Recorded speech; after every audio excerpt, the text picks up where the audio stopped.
আজকের আলোচনার বিষয়, কে হবেন প্রধানমন্ত্রী। সারা বাংলাদেশে একটা শোর উঠেছে যে আগামী নির্বাচনে জামাতে ইসলাম সংখ্যাগরিষ্ঠ আসনে জয়লাভ করে সরকার গঠন করবে। আসলে কি তাই? আজকে এই বিষয়টি নিয়ে কথা বলবো, শেষ পর্যন্ত থাকবেন, অনেক গুরুত্বপূর্ণ তথ্য আছে। ভিডিওটি না টেনে সম্পূর্ণ দেখার অনুরোধ রইল। আর যারা আমার চ্যানেলটি এখনও সাবস্ক্রাইব করেনি, সাবস্ক্রাইব করে নেবেন। এখন মূল ভিডিওটি দেখুন।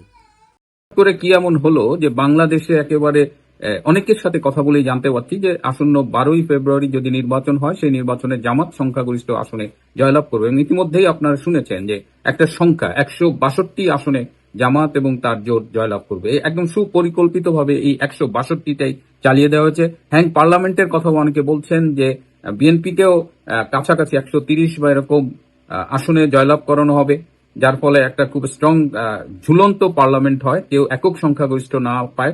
এ ধরনের একটা হাইপোথিসিসও বাজারে আছে। জাতীয় পার্টিকে 15 থেকে 30টার মতো সিট দিয়ে ব্যালেন্সিং জায়গায় রাখা হবে। নানা কথা শোনা হচ্ছে, কিন্তু খুব জোর করে যেটা শোনা হচ্ছে যে জামাতে ইসলাম ক্ষমতায় আসছে।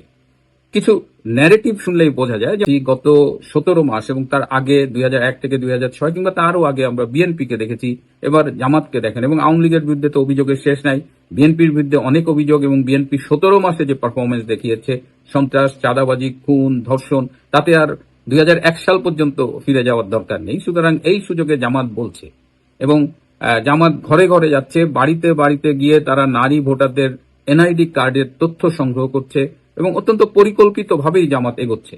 আসলে কি জামাত ক্ষমতায় যাবে? রাজনৈতিক দল হলো আওয়ামী লীগ এবং বিএনপি, এবং রাজনীতি যেকোনো যদি নির্বাচন হয় সকলের অংশগ্রহণে, তাহলে মূল লড়াইটা হয় আওয়ামী লীগ এবং বিএনপির মধ্যে। এবার যেহেতু আওয়ামী লীগের জয়ে শঙ্কিত হয়ে আওয়ামী লীগকে নির্বাচনী মাঠ থেকে দূরে রাখা হয়েছে, সেহেতু মনে করা হচ্ছে যে বিএনপি একেবারে বিনা বাধায় নির্বাচনে জয়লাভ করবে। এবং বাস্তবতা হলো, যদি আওয়ামী লীগ বাদ দিলাম, বর্তমান অবস্থায় যদি নিরপেক্ষ নির্বাচন হয়, তাহলে জামাতে ইসলামী আসলে কি 30টার বেশি সিট পাবে?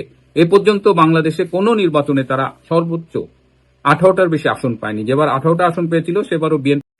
তো সেই জামাতে ইসলামী আজকে কি করে 162টা সিট পায়? অত্যন্ত সুপরিকল্পিতভাবে এই প্রচারটা চালানো হচ্ছে, এই প্রোপাগান্ডাটা চালানো হচ্ছে। এবং শুধু দেশে নয়, দেশের বাইরেও এটি চলছে। তুরস্কের একটি খুব জনপ্রিয় দৈনিক, যেটা সরকারের সমর্থক দৈনিক, ডেইলি সাবা, সেখানে বলা হয়েছে যে আসন্ন নির্বাচনে জামাত ইসলাম ক্ষমতায় আসতে পারে। কদিন আগে ওয়াশিংটন পোস্টে আপনারা দেখেছেন যে ঢাকায় মার্কিন দূতাবাসের একজন কর্মকর্তা কতিপয় নারী সাংবাদিকদের সাথে কথা বলেছেন, সেখানেও একটা ইঙ্গিত আছে জামাতের ক্ষমতায় আসার। ডয়েসে ভেলেও একটি কলাম ছাপা হয়েছে, সেখানেও জামাতের, অর্থাৎ দেশের বাইরেও একটা প্রোপাগান্ডা চলছে, দেশের ভেতরে একটা চলছে। আপনারা খেয়াল করেছেন যে খুব রিসেন্টলি একটা গোয়েন্দা সংস্থার বরাতে কয়েকটা প্রজ্ঞাপন, ঠিক প্রজ্ঞাপন বলে কিনা, এগুলো ঘুরে বেড়াচ্ছে। যেমন 75% আসনে জামাতে ইসলামের প্রার্থীকে জেতাতে হবে, এই ধরনের একটা ইনস্ট্রাকশন সরকারের পক্ষ থেকে বিভিন্ন জায়গায় চলে গেছে। আমি বাংলাদেশের কয়েকজন উপজেলা নির্বাহী অফিসার ও সাথে কথা বলে নিশ্চিত হয়েছি যে গত দুদিনের মধ্যে সরকারের কাছ থেকে, সরকারের উপরের মহল থেকে স্পষ্ট নির্দেশ, অধিকাংশ আসনে জামাতে ইসলামী প্রার্থীকে জয়লাভ করাতে হবে। তো এই যে আপনাদের যদি পরিচিত উপজেলা নির্বাহী অফিসার থাকে এবং খুব ঘনিষ্ঠ কেউ থাকে, তাহলে আপনারা আমার এই তথ্যটি যাচাই করে দেখতে পারেন, কারণ আমি যে সূত্রগুলো থেকে এটা পেয়েছি সেটি অসত্য হবার কথা নয়। তো গোয়েন্দা সংস্থার রিপোর্টের বরাত ছড়িয়ে গেছে, প্রশাসনের থেকে নির্দেশ অলরেডি ইউএনও পর্যন্ত চলে গেছে। সুতরাং এই নির্বাচনে ডক্টর ইউনূস এবং তার প্রশাসন যে চাইছে, দুটো জিনিস চাইছে তারা। একটা হলো গণভোটে হা, এবং ইসলামকে ক্ষমতায় দেখতে চাওয়ার অন্যতম কারণ হলো যে ডক্টর ইউনূস বিদেশের সাথে যেসব চুক্তি করেছে, বিশেষ করে আমেরিকার সাথে যেসব গোপনীয় চুক্তি করেছে, আমেরিকা এবং ডক্টর ইউনূস মনে করে যে জামাতে ইসলাম ক্ষমতায় আসলে এই চুক্তিগুলো বিনা বাধায় তারা কন্টিনিউ করতে পারবে। ইতিমধ্যে দেখেন চট্টগ্রাম পোর্টের একটা কন্টেইনার টার্মিনাল এনসিটি, সেটা ডিপি ওয়ার্ল্ডকে দিতে যাচ্ছে, কিন্তু অলরেডি চট্টগ্রাম বন্দরে এটা নিয়ে আন্দোলন শুরু হয়েছে।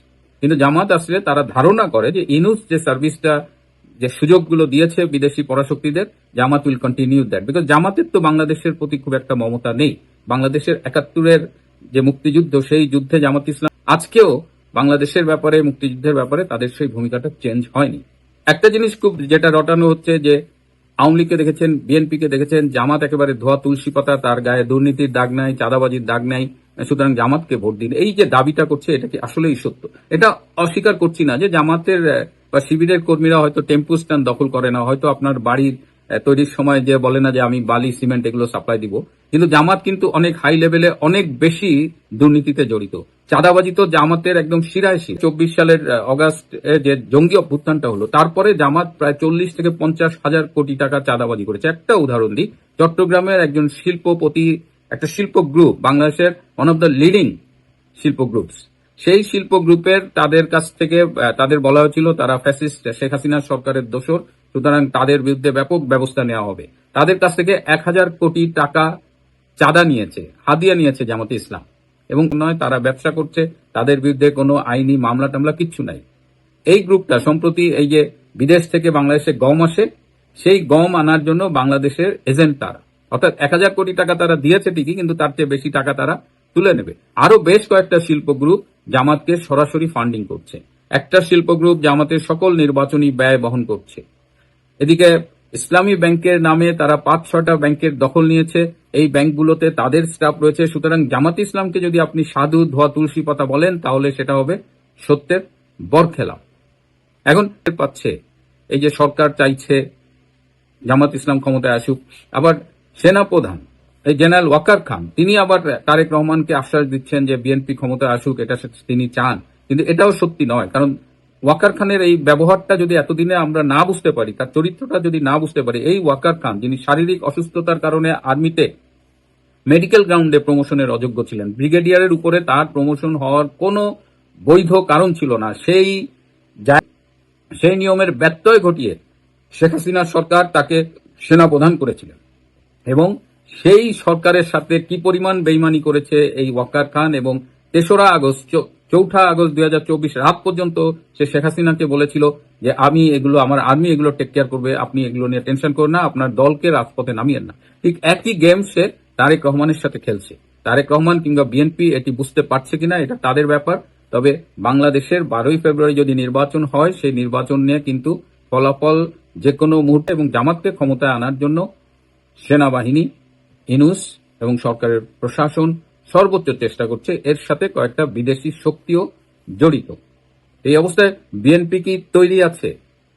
তাই বিএনপি কি বিরোধী দলীয় রাজনীতিতে যেতে রাজি আছে কিনা, এটা বিএনপিকে ভেবে দেখতে হবে। এবং সারা দেশে যদি আপনারা খবর নিয়ে দেখেন, একদম সুপরিকল্পিতভাবেই আপনার খুব কাছের একজন মানুষ এসে বলছে যে এবার আমরা জামাতকে ভোট দিব। এটা কিন্তু আমার খুব কাছের 2-1 মানুষ ঢাকা থেকে রীতিমতো এই কথাগুলো বলছে, এবং তারা আপনার সামনে হাজির করছে। এই অবস্থায় বিএনপি কি নির্বাচনে যাবে? নির্বাচনে গিয়ে পরাজয় মেনে বিরোধী দলের আসনে বসবে? দর্শক, আগামীকাল 8 ফেব্রুয়ারি, তখন থেকে নির্বাচনের বাকি আর 3 দিন পরেই যখন নির্বাচন হবে, 8 ফেব্রুয়ারি রাজনৈতিক দলের নেতাদের যে ভাষণ, সেই ভাষণ শুরু করবে বাংলাদেশ টেলিভিশন। এবং আগামীকালকে 2 জনের এবং পরশুদিন 2 জনের ভাষণ প্রচার করা হবে। বাংলাদেশে এবারে নির্বাচনে আমরা যদি পক্ষ হিসেবে ভাবি, তাহলে মোটামুটি 3টা পক্ষ গ্রহণযোগ্য পক্ষ হিসেবে আমরা বিবেচনা করতে পারি। একটা হচ্ছে বিএনপির নেতৃত্বে জোট, আরেকটা হচ্ছে জামাতের নেতৃত্বে জোট, আরেকটা হচ্ছে জাতীয় পার্টির একক নির্বাচন। আবার তার বাইরে যদি আরেকটা গ্রুপকে আমরা ধরি, সেটা চরমোনাই ফির আলাদা নির্বাচন করছে, 250-র বেশি আসনে তারা নির্বাচন করছে। তারা সেই ক্ষেত্রে তারাও একটা গুরুত্বপূর্ণ স্টেক হোল্ডার।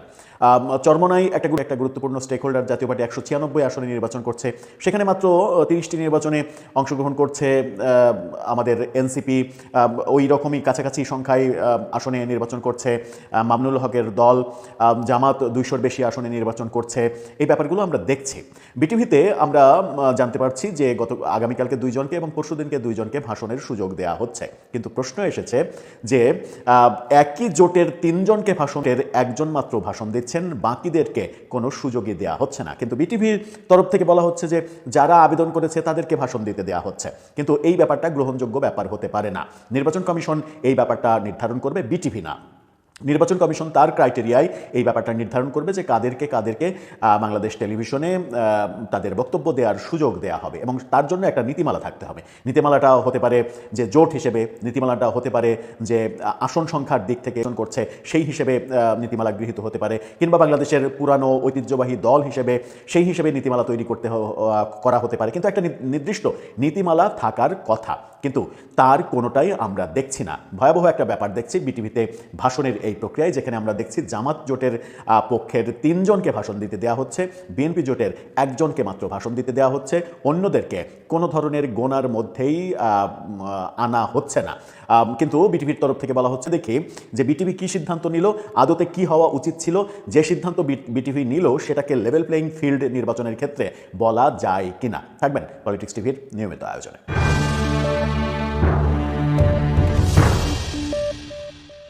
দর্শক, বলছিলাম কালকে থেকে বিটিভিতে ভাষণ শুরু হচ্ছে এবং আগামীকালকে 2 জন জামাত জোটের 2 জন নাহিদ ইসলাম এনসিপি নেতা এবং মামুনুল হক এই 2 জন ভাষণ দিবেন। এবং পরশুদিন তারেক রহমান এবং ডাক পত্রিকা তাদের শিরোনামটা দেখে নিন, তারা বলছে বিটিভিতে নাহিদ ও মামুনুলের ভাষণ প্রচার রোববার, পরদিন তারেক এবং শফিকুরের। এই 4 জন ভাষণ দেবেন। কি বলছে এই ব্যাপারে?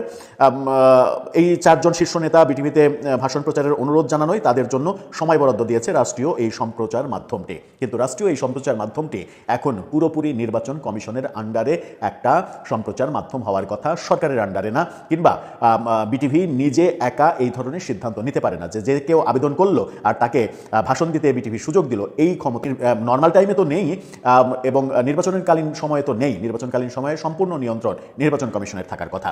বিটিভির দায়িত্বশীল সূত্র আজকের পত্রিকাকে যেটা বলছে সেটা হচ্ছে যে রোববার সন্ধ্যা 6 থেকে 7টার মধ্যে বাংলাদেশ খেলাফত মজলিসের আমির মামুনুল হক এবং সন্ধ্যা 7টা থেকে 8টার মধ্যে এনসিপির আহ্বায়ক নাহিদ ইসলামের ভাষণ বিটিভিতে প্রচারের সূচি নির্ধারণ করা হয়েছে। এছাড়া 9 ফেব্রুয়ারি সোমবার সন্ধ্যা 6টা থেকে 7টার মধ্যে জামাতের আমির শফিকুর রহমান এবং সন্ধ্যা 7টা থেকে 8টার মধ্যে বিএনপি চেয়ারম্যান তারেক রহমানের ভাষণের সূচি নির্ধারণ করা হয়েছে। বিটিভির একজন কর্মকর্তা বলেছেন, এই 4 দলের বাইরে এখনও কেউ বিটিভিতে ভাষণ প্রচারের অনুষয়ে অন্য দলের নেতাদের চিঠি পেলে তা বিবেচনায় নেওয়া হবে। কি হাস্যকর কথা! চিঠি দিবে রাজনৈতিক দলগুলো এবং অন্য কোনো দল এই ব্যাপারে আগ্রহী না। এই হাস্যকর ব্যাপারটা কি গ্রহণযোগ্য কিংবা বিশ্বাসযোগ্য? জাতীয় সংসদ নির্বাচনের তফসিল ঘোষণার পর বিটিভিতে এর আগেও রাজনৈতিক দলগুলোর প্রধানদের ভাষণ প্রচার করা হয়েছে। সেনা সমর্থিত সাবেক তত্ত্বাবধায়ক সরকারের সময় 2008 সালে বিটিভিতে রাজনৈতিক দলের শীর্ষ নেতাদের ভাষণ প্রচার করা হয়েছিল। তবে সর্বশেষ 3টি জাতীয় নির্বাচনে এভাবে রাজনৈতিক দলের শীর্ষ নেতাদের ভাষণ প্রচার করা হয়নি। অর্থাৎ আওয়ামী লীগের আমলে সর্বশেষ যে 3টা নির্বাচন 2014, 18 এবং 24, এই নির্বাচনে ভাষণের ব্যাপারগুলো দেখা যায়নি। তত্ত্বাবধায়ক সরকারের আমলে বিশেষ করে এই সুযোগটা দেয়া হয়েছে। কিন্তু সেখানে আমরা সমতার আমরা দেখছি নির্বাচনে 2টা পক্ষ, মানে 2টা সব থেকে প্রতিদ্বন্দ্বী পক্ষ, একটা বিএনপির জোট আর একটা হচ্ছে জামাতের জোট।